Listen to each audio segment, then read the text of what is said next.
Alors bonjour à tous, aujourd'hui je vous retrouve au bord de l'eau, donc on est début de l'automne, on a de la chance parce qu'il fait beau, et j'ai décidé avec Lilian de faire une pêche au feeder plutôt pépère. Donc là on est dans un petit port qui est connecté au canal, mais vous le reconnaissez certainement parce qu'on est déjà venu faire des vidéos ici. Parce qu'à la base, pour être honnête avec vous, on avait un autre plan qui a été littéralement pris d'assaut par les pêcheurs de loisirs. Et ils ont bien raison parce que ça mord vraiment fort en ce moment. Donc on est là, on va se faire une petite pêche au feeder. Donc je vais pêcher environ à 18 mètres vers les bateaux de la berge d'en face. Donc j'ai une petite inspire en 3,20 m, un moulinet magnitude, un montage en tresse avec les nouvelles potences Feederlink Soft de chez Preston, mais on reviendra tout à l'heure en détail. Donc mon nouveau siège feeder de chez Preston avec ma petite tablette. J'ai mouillé l'équivalent de 2 litres d'amorce pour passer la journée. J'ai une cage de 20 grammes, quelques gozzers, une poignée de fouillis et 2-3 verres de vase si jamais la pêche se complique. Mais en tout cas, le but aujourd'hui, c'est de prendre du plaisir, de vous montrer 2-3 trucs et astuces sur les montages et sur comment j'envisage cette pêche d'hiver, en tout cas d'automne, dans un port pour essayer de prendre des plaquettes.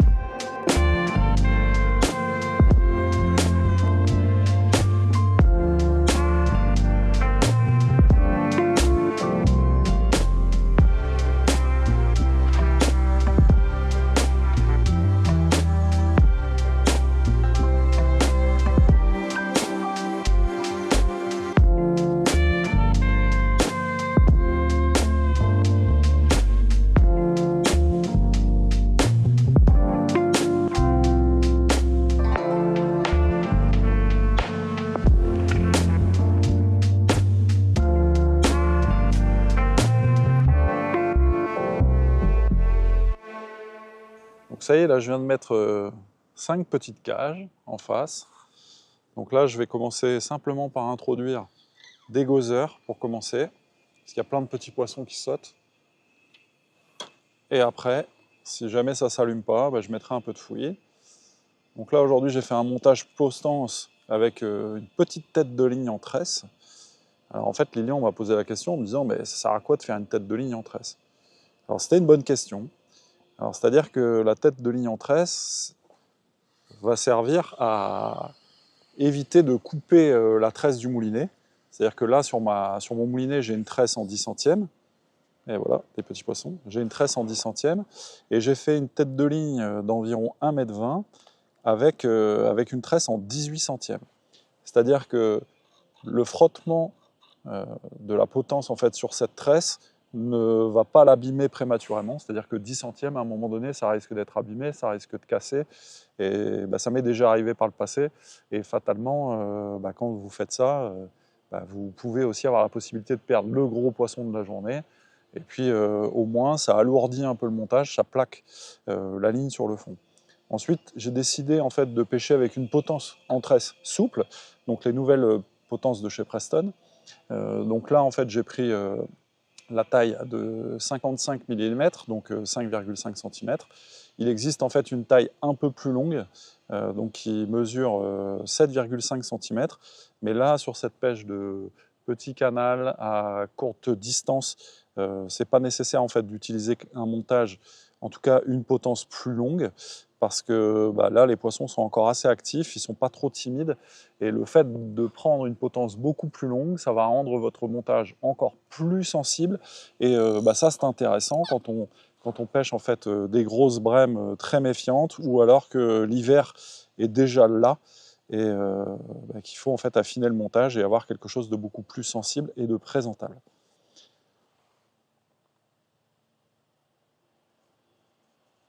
Concernant la connexion donc, de mon bas de ligne, j'ai rajouté un morceau de fluorocarbone en 25 centièmes sur le bas, sur la tresse directement. Donc ça, c'est un montage qui m'avait été montré par Richard Darros il y a quelques années et qui a été repris, enfin pas repris, mais en tout cas, il y a un autre grand pêcheur anglais qui a eu la même idée que lui, donc Steve Ringer. Donc vous voyez passer en fait ce montage un peu partout sur le web, et je vous garantis que c'est criminel parce que on a zéro émerillon sur ces pêches-là. En fait, c'est vraiment très intéressant. Cette longue partie en fluorocarbone qui mesure ici 30 cm va permettre d'éloigner un peu plus le bas de ligne de la cage, parce que globalement, il faut imaginer en fait, la cage tombe dans l'eau, le bas de ligne en fait tombe comme ça et en fait se retrouve à côté de la cage. Là, le bout de fluorocarbone va permettre en fait d'éloigner légèrement, je dirais, le bas de ligne en fait du montage et rendre en fait accessible aux poissons un peu plus tatillons l'appât donc que vous allez mettre sur votre hameçon et du coup optimiser vos chances pour avoir un montage sensible, durable et qui vous permettra en fait de faire des très belles pêches, surtout quand ça devient compliqué, qu'on est obligé d'utiliser des hameçons de 20, des hameçons de 18 avec des bas de ligne assez fins comme aujourd'hui. Ça, c'est vraiment intéressant. Alors aujourd'hui, pour cette pêche au niveau amorce, donc j'ai choisi de faire un mélange de deep water dans la gamme Sonatural de chez Sonubait et de Sweet Skimmer, parce que le but aujourd'hui, donc quand j'ai dit à Lilian, on va aller se faire une petite pêche de plaquettes dans un canal, c'était ça, c'était de pouvoir attirer en fait les plus jolis poissons. Donc là, au feeder, il ne faut pas hésiter à utiliser des mélanges un peu plus riches qu'à l'accoutumée, surtout à cette période de l'année, parce que là, juste avant l'entrée dans l'hiver, les poissons vont commencer à s'alimenter fortement pour faire quelques réserves de graisse. Et ici, sur ce genre de spot, on va dire, donc on a souvent des très grosses quantités de poissons qui arrivent pour se mettre au chaud l'hiver. Et donc forcément, on a une concurrence alimentaire qui est assez poussée. Et ce type de mélange, qui est assez riche et collant, devrait permettre en fait de sélectionner les poissons. Alors, je parle au conditionnel, parce que y a des jours on se dit on va aller pêcher les plaquettes, on prend que des gardons, et puis il y a des jours on se dit on va aller pêcher les gardons, on prend que des plaquettes. Donc là, je vais voir un peu ce que le canal a à m'offrir. Je sais que sur ces distances-là, à cet endroit-là, en fait, il peut y avoir des plaquettes, donc je vais les pêcher, et c'est pour ça que j'utilise ce mélange qui est foncé, mais pas noir, qui est assez riche parce qu'il y a énormément de biscuits, on a du gluten de maïs, on va retrouver également en fait des graines de millet qui sont présentes dans la deep water. Donc les graines de millet font partie des graines qui sont très utilisées par exemple par les carpistes, parce que ce sont des toutes petites particules qui vont se loger dans le fond, qui seront en fait calées dans les pierres, les petits cailloux, et qui intéressent surtout en fait les beaux poissons, et les gros gardons en l'occurrence, et les brèmes et les plaquettes également, donc ça c'est assez chouette. Alors c'est un mélange que vous pouvez faire même l'été, même à la canne, pour amorcer à la main, il n'y a pas de problème. Après, quand on amorce à la main, il faut vraiment être sûr de la quantité et de la taille des poissons que vous allez avoir devant vous, parce que si c'est pour vous retrouver dans des parties d'eau avec des gardons en fait, qui font 15 grammes, bon là ça sera peut-être un petit peu trop gaillard. Par contre, si vous visez en fait les beaux poissons, donc les plaquettes, les gros yeux, les carassins, c'est un mélange qui est parfait. En plus, il y a une odeur caramel qui est absolument tenace et très agréable. Alors au-delà de l'odeur, je vous invite à goûter. Vous allez voir, c'est salé, mais vous allez avoir en fait le goût du caramel qui reste très longtemps en bouche. Donc c'est quelque chose qui est très stable, qui va marquer le fond et qui va vraiment en fait intéresser les beaux poissons.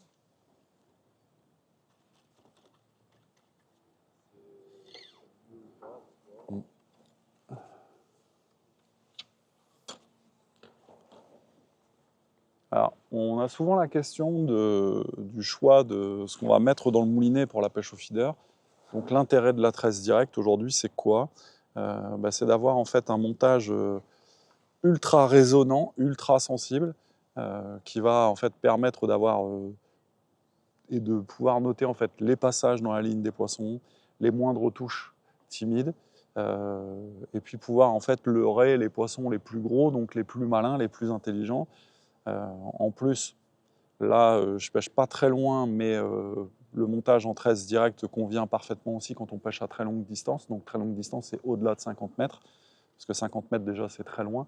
Mais là, particulièrement sur les pêches de canaux, sur les pêches d'étang, où les poissons commencent à devenir difficiles, la tresse directe, en tout cas ce montage-là, est vraiment très important, parce que on va faire un parallèle avec la pêche au cou. C'est comme si vous décidiez en fait d'utiliser une antenne creuse et d'un coup en fait passer avec un flotteur avec une antenne métal. Bon, pour ceux en fait qui pêchent à la canne, vous allez comprendre la comparaison. C'est-à-dire que l'antenne métal, la moindre action en fait du poisson sera marquée sur le flotteur, donc vous allez pouvoir ferrer au bon moment. Là, la tresse directe, c'est un peu pareil. En revanche, quand on pêche en tresse directe, il faut absolument en fait utiliser du matériel light en termes d'action de canne, donc des cannes assez souples, donc qui vont travailler en fait progressivement et qui vont pouvoir compenser le manque en fait d'élasticité du montage global, parce que là, tresse directe, mis à part le bas de ligne, qui peut faire un peu ressort. On n'a absolument rien pour amortir les coups de tête des poissons, et encore plus des plus beaux. Donc il faudra vraiment penser, en tout cas sur ces pêches de plaquettes, de gardons, à utiliser en fait des cannes pas trop puissantes, assez souples, avec une belle progressivité. C'est pour ça qu'aujourd'hui, moi je suis très content d'utiliser une Inspire en 3,20 m, parce que c'est tout à fait en fait une canne qui conviendra à ce type de pêche. En plus, ce sont des cannes en fait qui sont pas très chères, qui sont abordables de tous. On a une qualité en fait sur la détection au niveau des sions qui est top. On a une action en fait sur la canne qui est top. Ça vous permettra en fait de prendre des gardons de 10 grammes comme des carpes de 10 kg sans aucun problème. C'est une vraie canne plaisir. Et pour ce type de pêche, lorsqu'on recherche des poissons un peu éduqués, difficiles et qu'on souhaite surtout pêcher en tresse directe, c'est absolument le type de produit qu'il faut avoir.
Ah, ça c'est mieux déjà comme bruit. C'est moins bourrin. Bon, finalement, la pêche de plaquettes se transforme en pêche de finesse. Bon, c'est un peu ce qu'on peut rencontrer lorsque on arrive dans dans le passage de l'été à l'hiver, donc pendant l'automne. Donc là, il y a clairement des poissons sur la zone, mais c'est des petits poissons. Donc des ablettes, des petits gardons, toutes ces choses-là. Les beaux poissons sont encore dans le grand gabarit, a priori. Et donc, malgré tout, le matériel que j'ai choisi aujourd'hui et le montage que j'ai choisi est tout à fait adapté pour cette pêche fine. Donc, pêche délicate, où là, en fait, j'utilise un sion de 0,5 ose. Donc là, à ces périodes de l'année, l'automne, l'hiver, le début du printemps, c'est tout à fait la période où il faut sortir ce genre d'outils. Donc des petits sillons assez sensibles, des montages sensibles, donc tresse directe. Parce que bon, bah là, en fait, là, j'utilise un hameçon de 18 très fin de fer avec un gozeur dessus. J'ai essayé en fait de passer des vers de hase, mais c'est impossible. En fait, je me fais dévorer par les ablettes. Donc de temps en temps, j'arrive à prendre un poisson de 100 grammes. Mais globalement, là, c'est vraiment une petite pêche technique qui n'est pas inintéressante. Alors, c'était pas ça en fait qui était ciblé au départ, mais bon, ça fait partie de la pêche quelque part. On n'est pas toujours sûr de ce qu'on va réaliser, mais bon, malgré tout, c'est pas désagréable parce que il faut être attentif, il faut être focus sur le sion, parce que c'est des touches qui sont malgré tout assez délicates, surtout en fait les petits gardons et les toutes petites plaquettes qui nagent là dans le canal. Donc il faut rester vigilant, rester éveillé, parce que le siège feeder c'est bien, mais c'est pas fait pour moi, parce que je m'endors. Non, clairement c'est ultra confortable, c'est dingue. Alors il faut trouver ses marques au niveau organisation, parce que c'est pas du tout comme une station, mais c'est vraiment confortable, c'est vraiment bien. Et donc en fait, sur ces pêches-là, il faut rester focus, il faut avoir en fait le bon réglage de tension, il faut avoir la main posée sur la canne et puis vraiment dégainer au moindre tremblement de sillon. Alors ça, moi, c'est quelque chose que je ne sais pas faire et j'aime pas trop faire. Moi, je suis plutôt partisan en fait des vraies touches où la canne se met à l'équerre.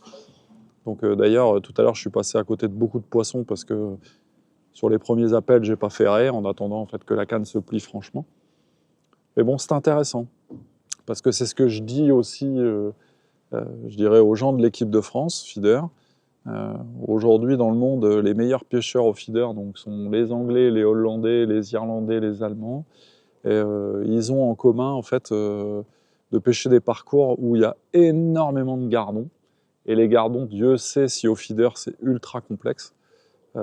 Et d'ailleurs, en fait, on ira faire une partie de pêche avec Loïc pour qu'il nous montre un peu ses trucs et astuces là-dessus, parce qu'il y a des vraies techniques. Mais quand on arrive à être efficace sur ces petits poissons, sur ces gardons qui font vraiment des touches ultra rapides, ultra sèches, eh ben on peut être très efficace et on devient très efficace sur toutes les pêches, donc gros poissons inclus. Parce que dans la gestuelle c'est parfait, parce que dans le positionnement et le rangement des affaires c'est parfait, parce que l'attention est parfaite. Donc c'est vraiment des pêches à faire que je vous invite à faire. Ces pêches de petits poissons, de gardons, parce qu'au feeder, des fois ça fait péter les plombs parce qu'on peut avoir 100 touches et prendre 0 poisson. Et ça demande de l'exercice, ça demande en fait d'être réglé, ça demande d'être concentré et surtout de choisir le bon matériel. Viens.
Bon Lilian, ça y est, la partie de pêche touche à sa fin, presque plus d'amorce. Alors j'aurais pris quelques plaquettes, quelques gros yeux intéressants, quelques petits gardons, mais là ça fait un moment où on est envahi d'ablettes, c'est-à-dire que de la surface jusqu'au fond en fait il y a des ablettes. D'ailleurs à l'impact de la cage, ça bouillonne d'ablettes. Alors c'est pas inintéressant parce que ça apprend en fait à ferrer des touches de petits poissons très furtifs, très compliqués. Même si de toute façon c'était pas le... Ah voilà un petit gardon. Même si c'était pas le type de poisson recherché. Je pense que les poissons sont encore dans le grand gabarit, n'ont pas encore migré dans le port.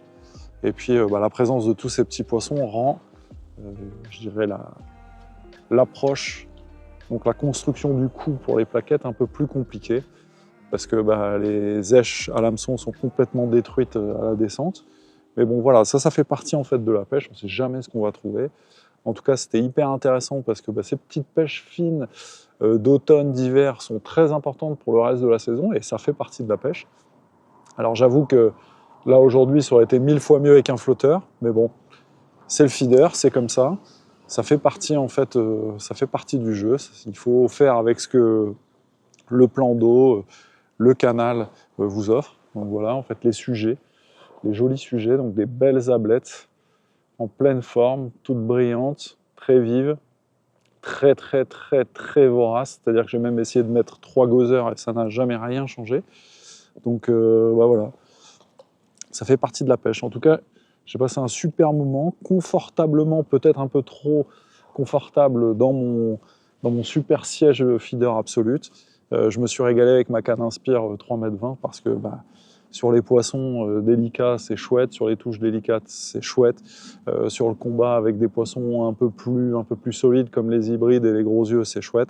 Bref, c'était un régal. J'espère que vous avez appris 3-4 trucs dans cette vidéo. En tout cas, moi, j'ai hâte de retourner à la pêche pour une nouvelle vidéo. Et surtout, n'hésitez pas à vous abonner sur nos réseaux. Moi, je vous dis à très bientôt.